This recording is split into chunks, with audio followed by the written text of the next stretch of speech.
good morning, good afternoon, or good evening, depending on where you are in the world.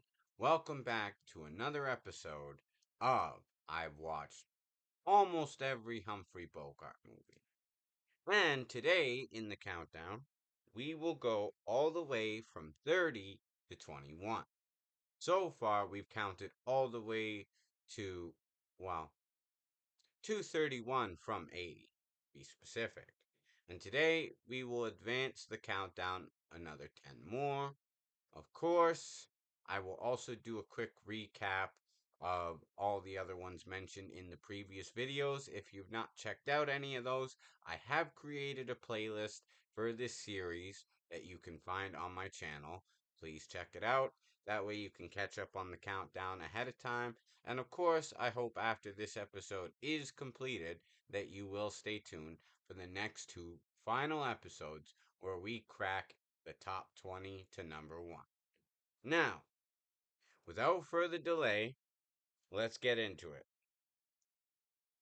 Number 30 starts at Bullets or Ballots.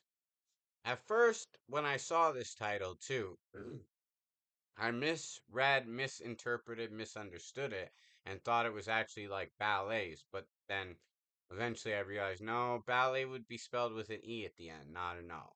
So ballots. And the reason for that is it's talking about like political ballots when you're voting for somebody. Now, this movie does make a strong political statement.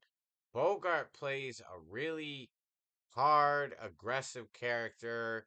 He's basically taking out a guy who's like a judge and trying to bring down the rackets that are involved in gambling and all the illegal enterprises. As usual, he's playing the stereotypical gangster role, which he did in a lot of his earlier movies. But he's very good in this one, like very ruthless, very relentless, puts on a hell of a performance. And Edward G. Robinson is basically a detective that sort of gets taken off the force and decides he's going to sort of do some undercover work to expose the rackets, bring them down, and get to the higher ups who Bogart and even his boss aren't even sure who exactly they are, but they're high up men of wealthy business and whatnot. Eventually, throughout this movie, Edward G. Robinson gets closer. Bogart starts to suspect them. Um, him being involved with the police. He's trying to take the big seat of power to get in contact with the three higher ups. Of course, they end up giving it to Edward G. Robinson, not knowing that he's going to sell them up the river. It ends up leading to a shootout. Edward G gets injured, Bogart gets killed. Edward G ends up going to meet the three men, basically makes the final deal. After he has pretty much cemented that they are who they are, he confirms to the police that they are before he finally dies from the injury with the shootout with Bogart. Now, overall, this is a really solid movie. Both actors put on a phenomenal and, in my opinion, an equal caliber performance on two different sides of the field. I also like that Edward G wasn't actually playing the gangster in this one, that he was the detective who had to sort of pretend he was a gangster in order to stop Bogart and the crime enterprise as a character. I thought that was a nice change. I thought he executed it effectively. I like the ties in of romance throughout the movie. I like the way Bogart is just sort of a loose cannon who will take anybody out on his way to climb to the top. He's really got a Scarface mentality to his character in this one, and he pulls it off very effectively. So, that's why at 30 we have Bullets or Ballots. At 29, we have one of the later movies in his career and one of the few that he did in color called We're No Angels. Now, We're No Angels is a comedy. It's really funny. It's in color. And it's nice to see a different change completely for Bogart, who wasn't really known for playing comical characters and less serious characters. Now, him and two other men basically escape from prison. It's around Christmas time. He was a con man. And this guy is such a good, funny con man in this movie that he makes you believe he's the kind of guy who could sell ice to a polar bear. Like, he could sell, anything to anybody. He manages to get a bald guy to buy a comb and hair trimming set, believing that somehow it's going to make his hair grow back. But anyways, they end up at a shop. At first, they're just gonna raid the shop and take what they want, but they realize this family is kind of in a desperate state. They have a very obnoxious brother-in-law who owns the shop, who's trying to take control of it, possibly put him out of business. Their daughter is in love with his son. Um, but of course, the son's kind of a prick. He's basically doing whatever his father says to get his money. Uh, Bogart and his two accomplices who escaped basically helped them fix up the shop, fix the roof, cook them dinner, become really nice companions to the point that the family actually really likes having them around, and they help make like a beautiful, wonderful difference, which I think it's in the spirit of Christmas that they do this. Eventually, one of the prisoners, not Bogart, but one of his accomplices, has a pet snake that's like rainbow colored. It ends up killing the sort of wicked brother in law and his son before they get it in his cage, and this actually helps out the family tremendously. Of course, the daughter faints at the shock of all this, and a nicer, more polite gentleman happens to show up who ends up being a good match for the daughter. So all's well that ends well. Now, there is a lot of comedic moments in this. Bogart is hilarious. His two accomplices are no slouches with comedic timing as well. They're all they were all in prison for different crimes. Some violent in nature, some sexual in nature, Bogart being the con man, but very funny, very entertaining movie. And of course, the lighthearted ending that really is the ultimate joke at the end that they kind of realize, hey, prison wasn't so bad. What can we really do now that we're on the outside world? Maybe we should go back and give it another try, and if we don't like it, we can always try and escape again. So it's kind of the joke, like, oh, they make it like you could just come and go as you please in a prison. That's the irony of it. You really can't, but they make it seem like you can, which is very funny. So, yeah, overall, a really different change of pace and role for Bogart. He does it very well. It was also nice to see him in color. So, yeah, We're No Angels fits right in at number 29. At 28, we have Passage to Marseille. Marseille. I'm not sure how exactly you pronounce that, but really good movie. Peter Lorre's in this, Sidney Greenstreet, Claude Rains. All three of these were in Casablanca with Bogart, and having such an all-star cast, it is a terrific movie about these guys that are basically trying to free independent, like get independence back for France. Bogart has a wife and kid.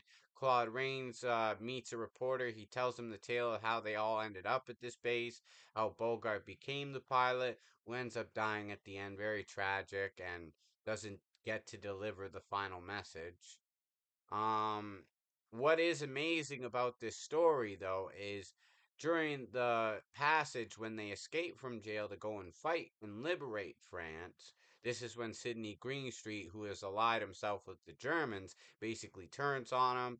A German plane spots them, tries to take out the boat.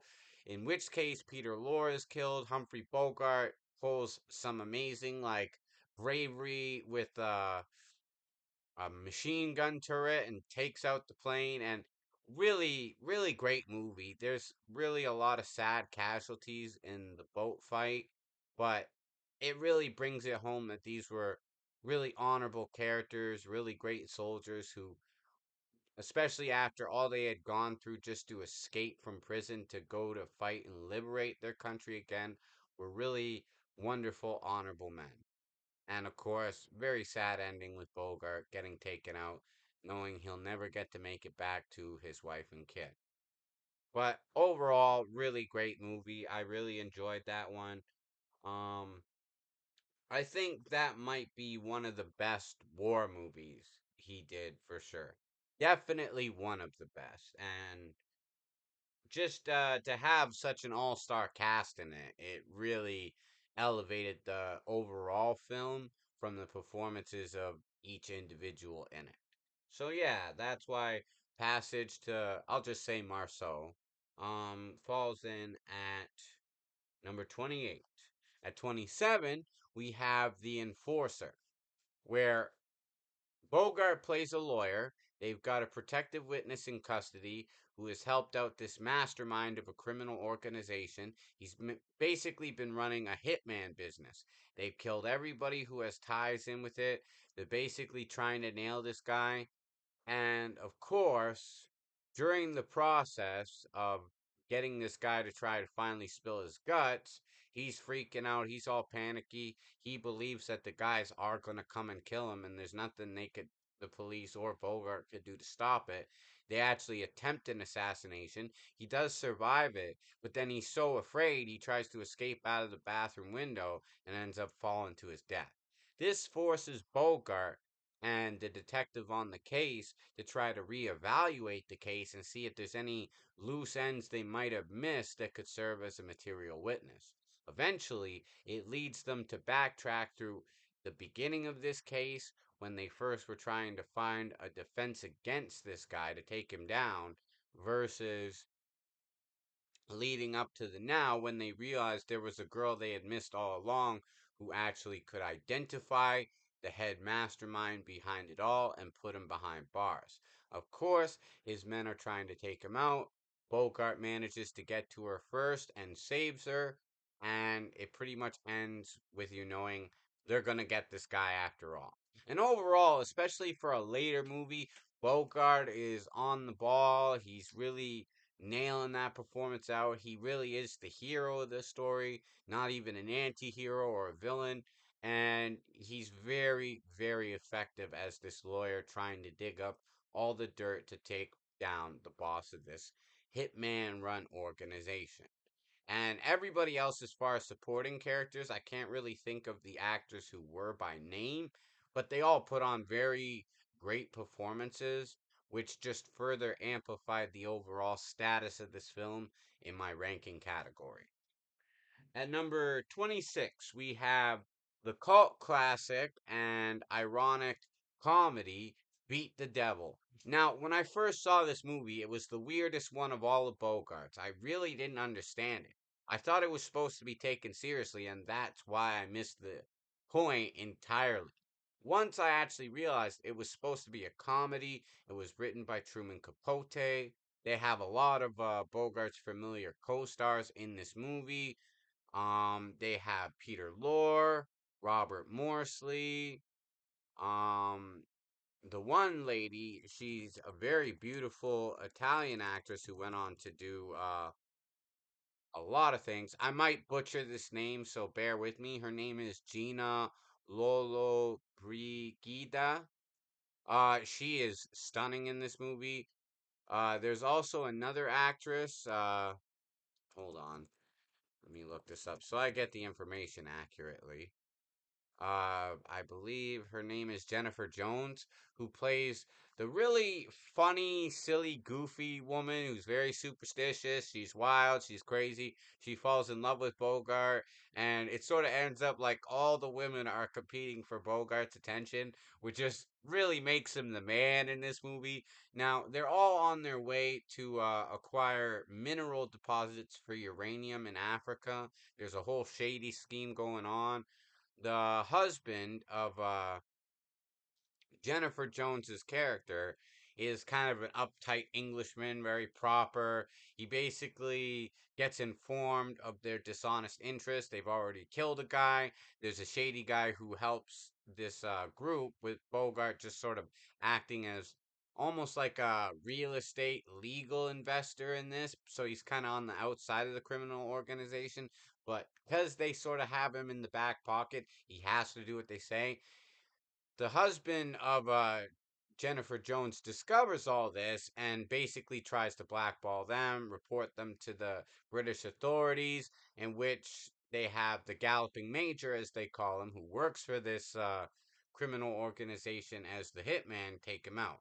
Now, at one point, Bogart and Peter Morsley's character are supposed to go to the airport to fly so that they can make it in time because the boat has been delayed because the captain is drunk.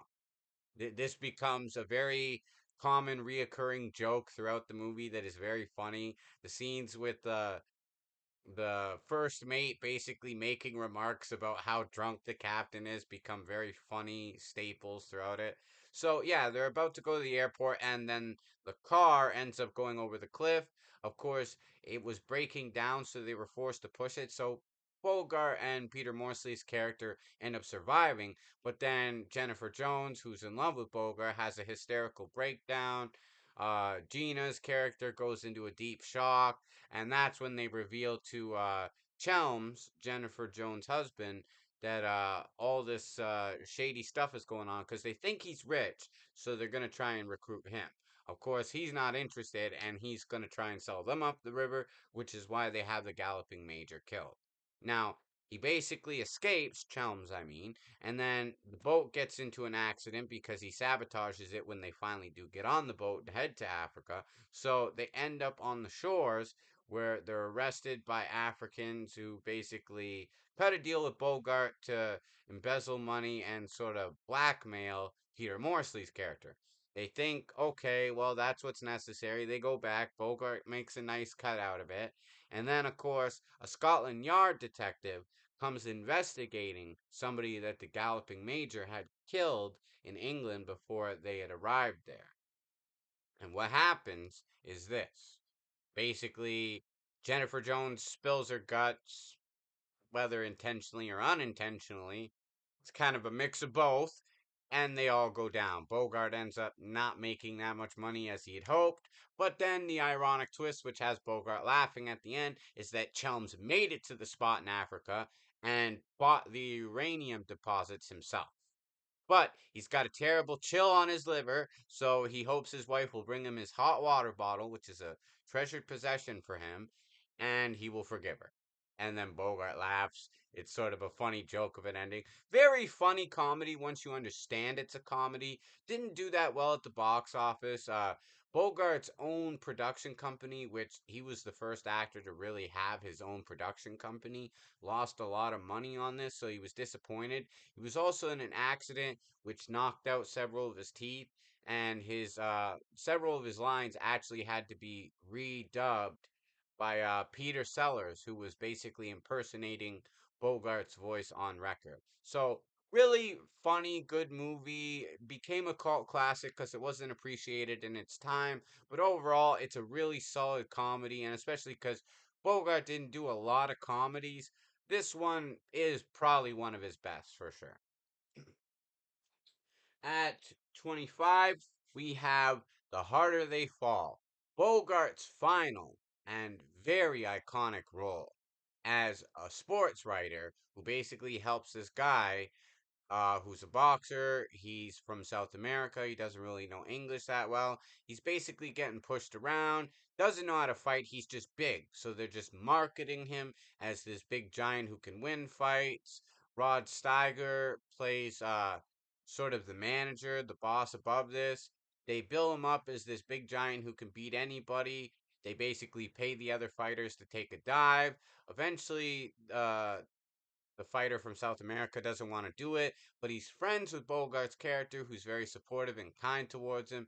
So he basically lets him go. His wife finds out that they're kind of doing shady business. She's against it, leaves Bogart, basically tells him you shouldn't do it because it's not morally right, but he wants the money. He's tired of working that simple, normal 9 to 5 job, and he hasn't been working as a writer at the newspaper for a long time.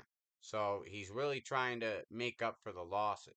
Now, eventually, they encounter a fighter who's pissed off because he had beaten a guy who died later on that was in the ring last with the fighter from South America, and because he had fought him, they assumed the fighter from South America killed him. But this fighter who's pissed off actually knew that it was him who delivered the fatal blow. So he vows he refuses to take a dive no matter how much money they offer him, and he's going to beat the hell out of this fighter from South America. Of course, they basically try to tell him, like, you're not that strong. You're going to have to really fight this out smart just to even stay up and last 3 rounds to get the money. So he tries his best. He really actually does give it his all in fights, but he gets his jaw broken. Of course, they sell off his contract. They give Bogart his cut, $26,000.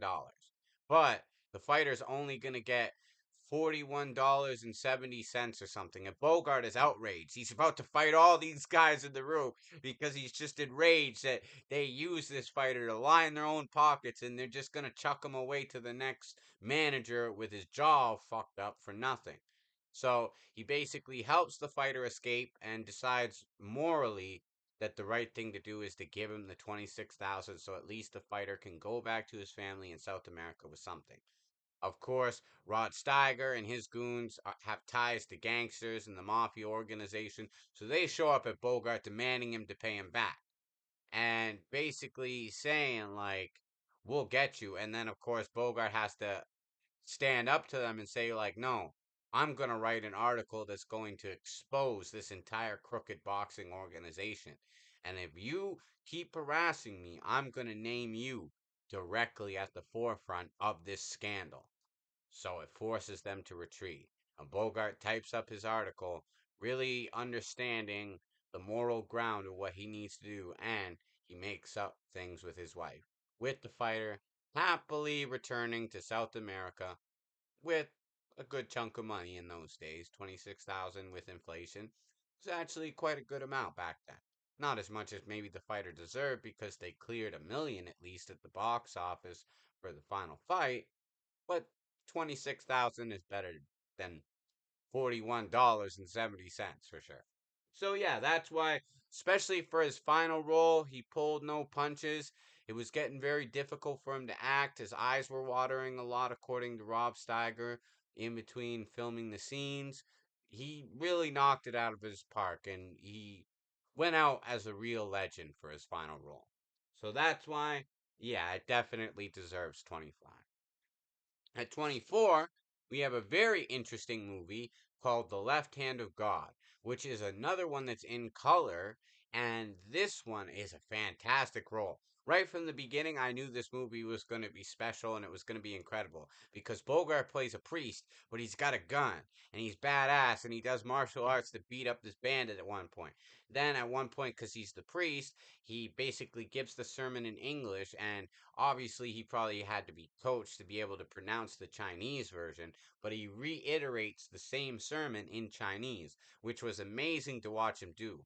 I also liked at one point he's playing the piano and singing, and you could see Bogart could actually carry a tune pretty decently, which was amazing to see. There's also a romance going on, and later on you find the twist that he actually wasn't a priest at all. He was abandoned who, when the priest that they thought was going to come there was killed, he basically took his clothes and disguised himself as the priest to escape and try to leave the bandit lifestyle behind because he grew tired of it.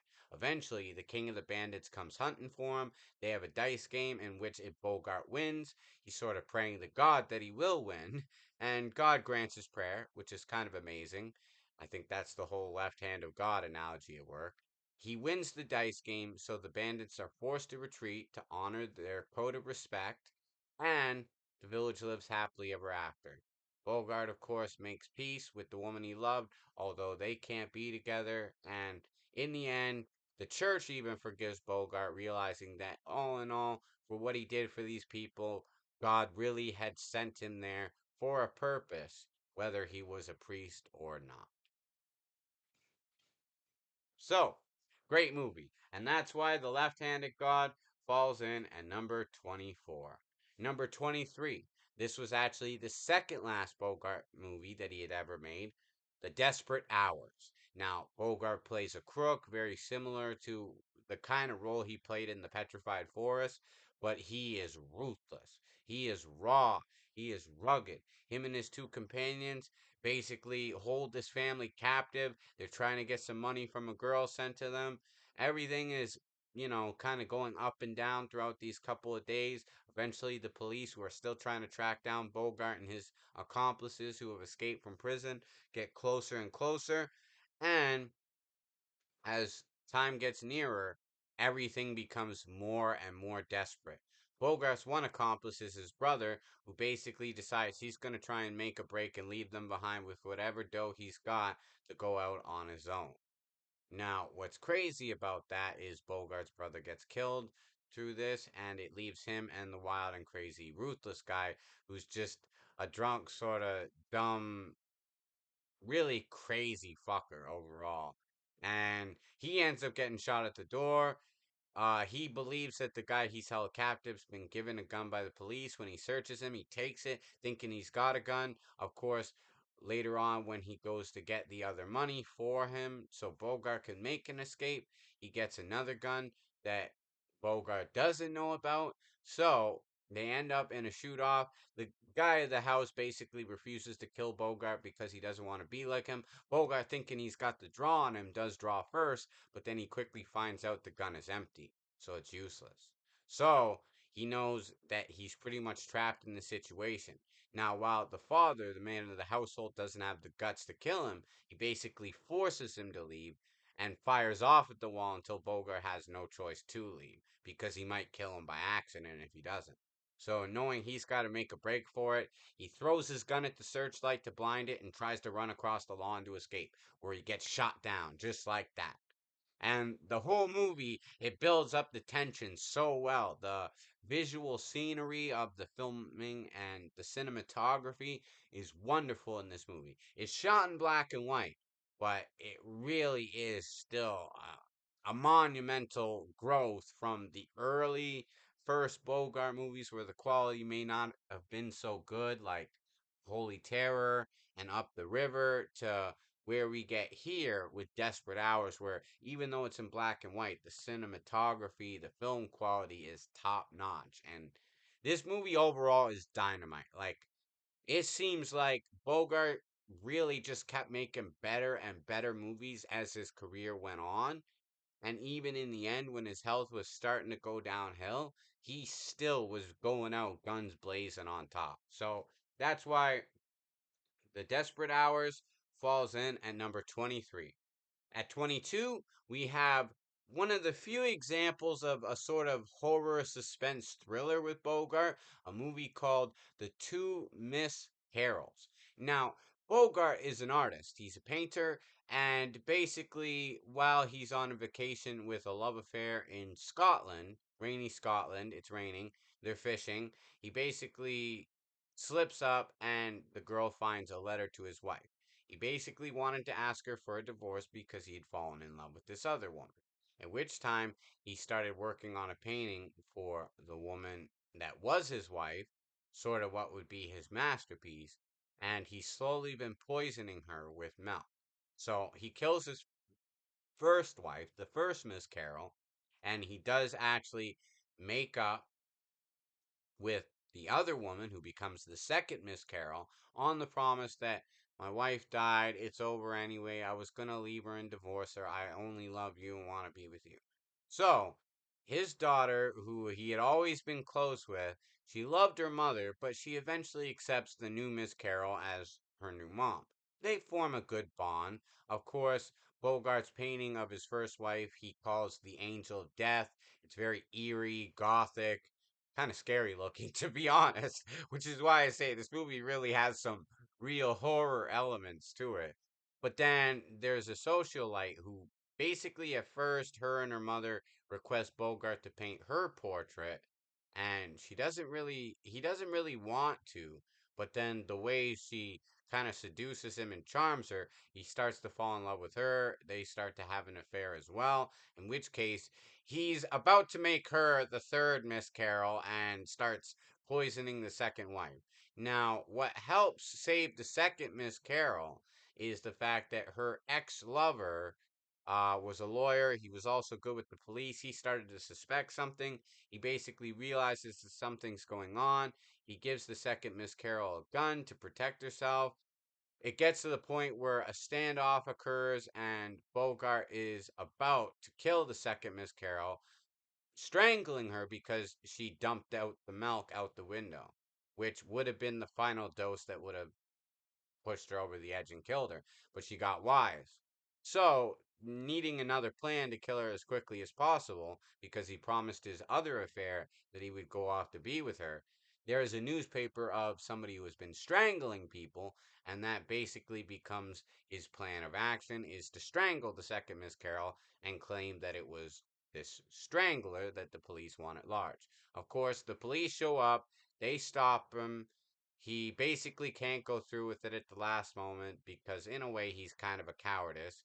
He's a very temperamental artist. And of course, before this, when the wife is about to figure out that Bogart is planning to offer, there is the new painting he's been working on, which is of the second Miss Carroll, and it's very scary and eerie looking. It looks like death is surrounding this woman exactly the same way it was with the first Miss Carroll. So that freaks her out and she knows something's wrong.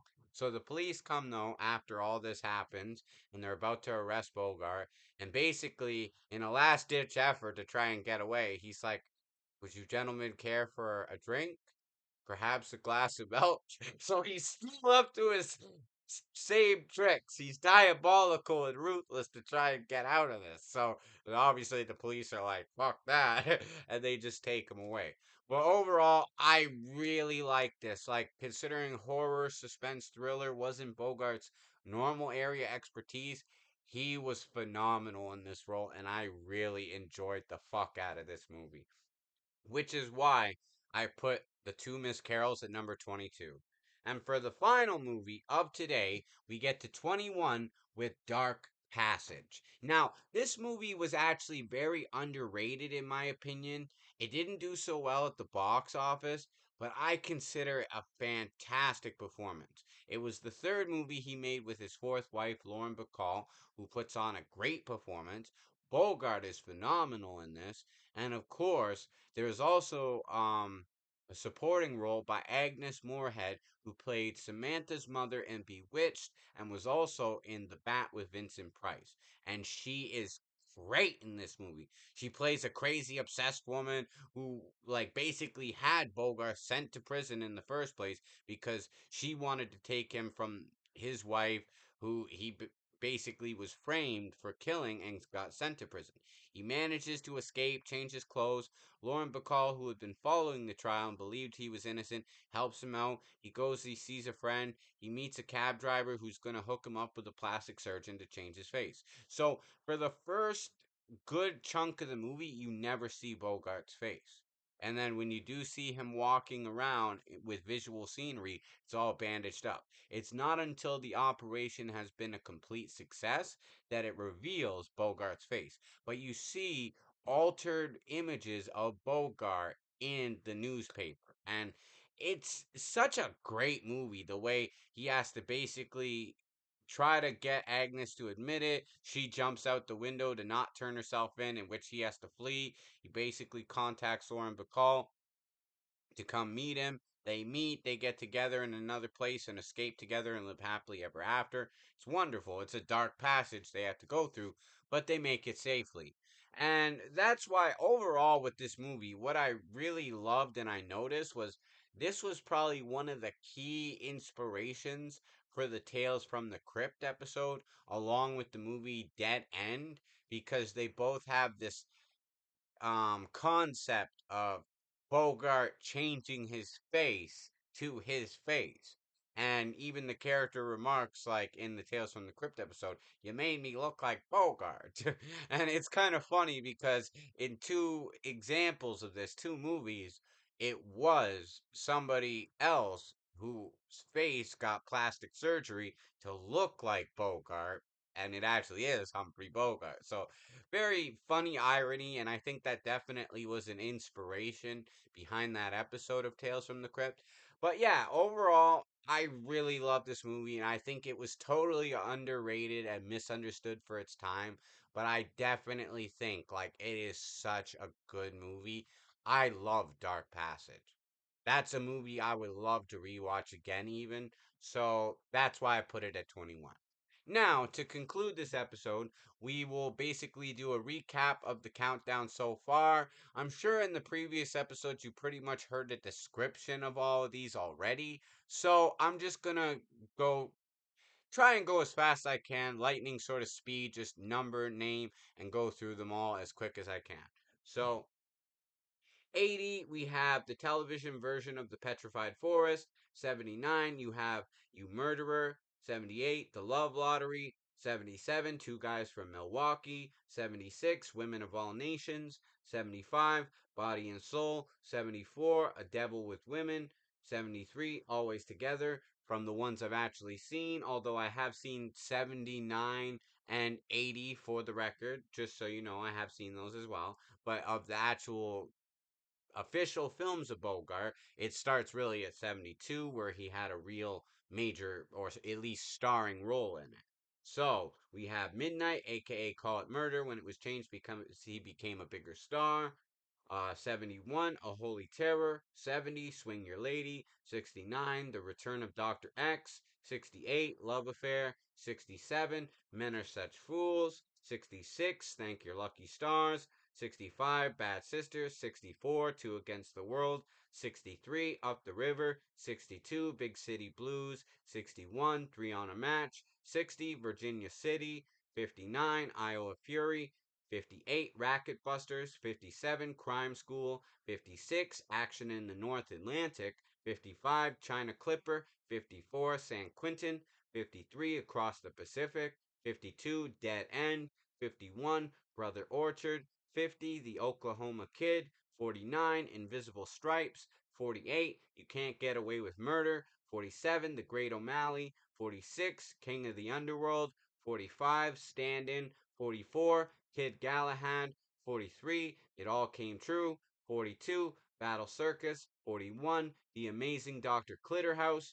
40, Dark Victory. 39, The Wagons Roll at Night. 38, Chain Lightning. 37, The Big Shot. 36, Knock on Any Door. 35, They Drive by Night. 30, sorry, that was 35, They Drive by Night. 34, Angels with Dirty Faces. 33, Key Largo. 32, Marked Woman. 31, Sahara. And then capping off at today with our next 10 installments to the countdown, we have 30 with Bullets or Ballots. 29, We're No Angels. 28, Passage to Marceau. 27, The Enforcer. 26, Beat the Devil. 25, The Harder They Fall. 24, The Left Hand of God. 23, The Desperate Hours. 22, The Two Miss Carols. And 21, concluding our countdown for today, Dark Passage. So, I just wanted to clear something up from the last video in case anybody didn't understand the slang that I was saying. When I referred to people getting juiced, I meant getting drunk. Just in case anybody was watching that last episode and was confused. The reason I'm sitting back in this position and I'm doing the next installment of this from the floor, talking this close to the laptop, it's easier. And also, I noticed there was a drop in the volume quality. However, everything is clear and audible. I would just say with the previous episode, turn it up as much as you can. That way you can still hear me clearly. I do apologize for that. And that's why I kind of decided, you know what? Going back to this position, this format, and having the camera here, sitting here and talking is just better because the audio quality will be louder and easier for the audience to hear. But until next time, I hope you enjoyed this episode. Stay tuned to tomorrow, where we will count down from 20 all the way to 11. The last 20 are on its way. Two more episodes to go, and the series will conclude. So I hope you will check it out. I hope you will also look for the playlist to watch any previous episodes you've missed. And until next time, I'm your host, Super Kami Guru Alucard. Oyasumi Nasai. Matane. Peace out. And here's looking at you, kid. Till next time, have a good one.